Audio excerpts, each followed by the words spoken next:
ইরানি নেতৃত্বের সঙ্গে ঐতিহাসিক বৈঠকে অংশ নিতে পাকিস্তানে পৌঁছেছেন মার্কিন ভাইস প্রেসিডেন্ট জেডি ভ্যান্স ও তার নেতৃত্বাধীন প্রতিনিধি দল। ১৯৭৯ সালের পর এই প্রথম ওয়াশিংটন ও তেহরানের মধ্যে সরাসরি কোনো উচ্চ পর্যায়ের বৈঠক হচ্ছে।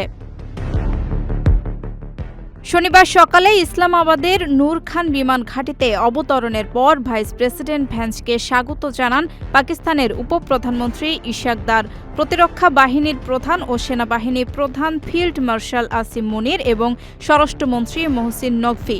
জেডি ভ্যান্সের নেতৃত্বে মার্কিন প্রতিনিধি দলে আরও রয়েছেন প্রেসিডেন্ট ডোনাল্ড ট্রাম্পের জামাতা জ্যারেড কুশনার এবং মধ্যপ্রাচ্য বিষয়ক বিশেষ দূত স্টিভ উইটকফ।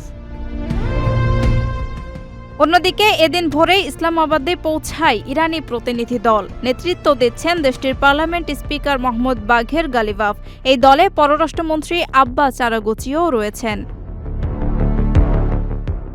ওয়াশিংটন ছাড়ার আগে জেডি ভ্যান্স এই সম্ভাব্য আলোচনাকে ইতিবাচক হিসেবে অভিহিত করেন। তিনি বলেন, যুক্তরাষ্ট্র অত্যন্ত আন্তরিকতার সঙ্গে আলোচনায় বসতে প্রস্তুত। তবে ইরান যদি সময় ক্ষেপণের কোনো কৌশল অবলম্বন করে তবে ওয়াশিংটন তা কোনোভাবেই গ্রহণ করবে না। ধারণা করা হচ্ছে যুক্তরাষ্ট্র ইরানের পারমাণবিক কর্মসূচির উপর কড়াকড়ি আরোপ, ইউরেনিয়াম সমৃদ্ধিকরণ সীমিত করা এবং পারমাণবিক উপকরণ সরিয়ে নেওয়ার মতো বিষয়গুলোতে চাপ দেবে। অন্যদিকে ইরান পূর্ণাঙ্গ নিষেধাজ্ঞা প্রত্যাহার, তাদের পারমাণবিক অধিকারের স্বীকৃতি, হরমুজ প্রণালীতে জাহাজ চলাচলের জন্য একটি কাঠামো তৈরি এবং বিদেশে জব্দ করা অর্থ ফেরত দেওয়ার দাবি তুলছে।